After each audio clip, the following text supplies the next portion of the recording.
Assalamualaikum, salam Malaysia Madani. Kes buli pegawai kadet di Universiti Pertahanan Nasional Malaysia UPNM.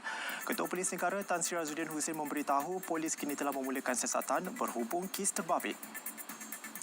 Jelasnya, kertas siasatan dibuka selepas laporan polis dibuat oleh mangsa berusia 20 tahun kira-kira 8.20 malam semalam dan siasatan dibuat di bawah Seksyen 324 Kanun Keseksaan. Kejadian dipercayai berlaku pada malam 22 Oktober apabila senior kepada pegawai kadet berkenaan arahkannya untuk gosokkan baju. Namun menurut mangsa, senior terbabit kemudian bertindak merampas setrika tersebut sebelum menekap ke dada mangsa. Ekoran itu, mangsa alami kelecuran dalam kejadian yang turut dihadiri senior lain. Polis telah merakam keterangan mangsa serta menasihatkan kadet pegawai itu untuk ke hospital bagi pengesahan kecederaan. 6 individu termasuk seorang wanita ditahan semalam dipercayai terlibat kejadian bunuh seorang lelaki di Batu Anam, Segamat. Ketua Polis Daerah Segamat, Superintendent Ahmad Zamri Mandisa berkata, 2 lelaki dan seorang wanita ditahan kerana disyaki terlibat dalam kejadian itu. Manakala 3 lagi lelaki ditahan atas kesalahan khianat dan rusuhan. Siasatan mendapati kejadian dipercayai berpunca daripada perselisihan faham antara suspek dengan mangsa. Pergaduhan mengakibatkan mangsa berusia 30 tahun terbunuh disebabkan libasan dan tetakan parang oleh suspek terlibat. Rakan mangsa yang cuba meleraikan pergaduhan juga cedera. Suspek utama mempunyai 7 rekod jenayah dan kes disiasat mengikut Seksyen 148 Palang 302 Kanun Keseksaan. Baik di Johor, wanita 41 tahun rugi hampir RM510,000 selepas rumah di Taman Puteri Kulai terbakar dalam satu kejadian pada Rabu lalu. Kejadian dipercayai berpunca daripada pembakaran mercun sehingga menyebabkan kebakaran. Susulan itu, 2 lelaki masing-masing warga tempatan dan asing ditahan kerana disyaki melakukan perbuatan khianat terbabit.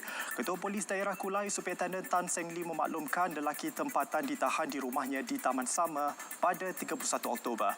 Manakala warga asing itu dicekup di pekarangan Ibu Jebat Polis Daerah berkenaan semalam. Selain dia dapati positif dadah, turut dirampas pelbagai jenis mercun.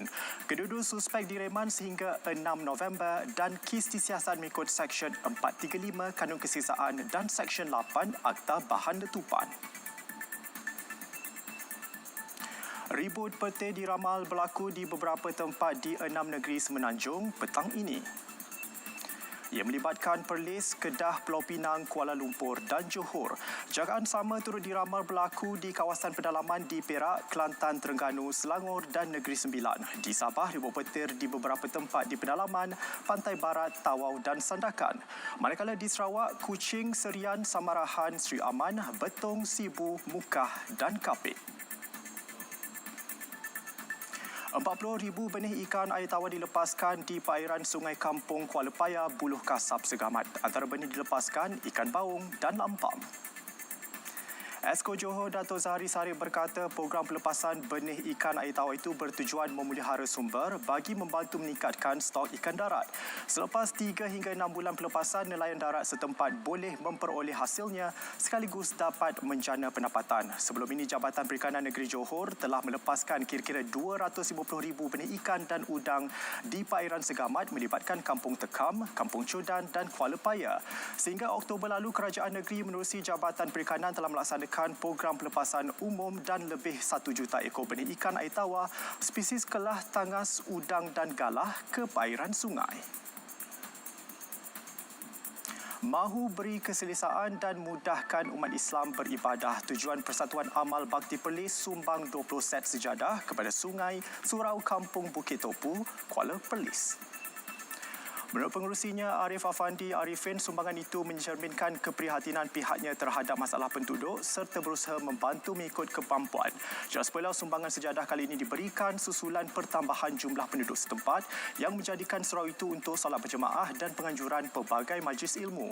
Beliau juga memaklumkannya pada majlis penyerahan sumbangan berkenaan kepada pengurusan surau di Kuala Perlis. Selain sejadah, sebuah lagi syarikat menyumbang wang tunai kepada surau sama selain turut bergotong royong membersihkan surau. Baik, sekian berita semasa dari Sungai ke Segara Palestin Pasti Merdeka. Assalamualaikum, salam Malaysia Madani.